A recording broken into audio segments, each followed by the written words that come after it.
తప్పిపోయినచో సమాచార కేంద్రం వద్ద మా గురువు గారు తీర్థంలో తప్పిపోయారు. ఏం చేయాలి? మైక్ లో చెప్పుకోండి.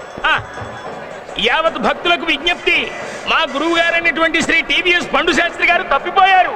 ఆయనకి ఏకాదశి చంద్రుడు లాంటి బట్టతల.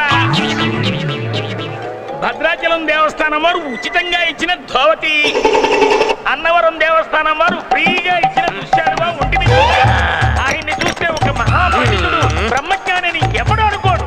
ఏకాగ్రత చెడగొడుతున్నాడు సుంఠ అని చెప్పి. బాబు నువ్వు కొంచెం తప్పుకో, ఇంకొన్ని గుర్తులు చెప్పాలి. మా గురువు గారి మెడలో ఉన్న రుద్రాక్షమాల ఒరిజినల్ బంగారం. ఆయన వేలుకున్న ఉంగరాలు, చేతుకున్న కంకణం అవి కూడా బంగారందే. ఆయన కోచికున్న కోచిలో 20,000 క్యాష్, 4 కిలోల బంగారం కూడా ఉన్నాయి.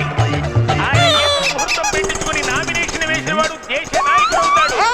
ఆయన జాతకం రాస్తే మార్చి రాయగలిగిన గొప్ప జ్యోతిష్యుడు. ఇంత విద్వత్తున్న ఆయనకి సంతానం కలగలేదు. మా గురువు గారికి 2 భార్యలు. ఒకరు అఫీషియల్ హైదరాబాద్ లో, అన్అఫీషియల్ రాజమండ్రిలో. ఇంకా వారి గురించి నేను చెప్పాలంటే 6 నెలలు హైదరాబాద్ లో, 6 నెలలు. గురువు గారు మీరు ఇక్కడ ఉన్నారా? లేదురా, ఇందాకొచ్చి దీని కింద పడుకున్నా. దరిద్రుడా, ముందు చెప్పాలి గాని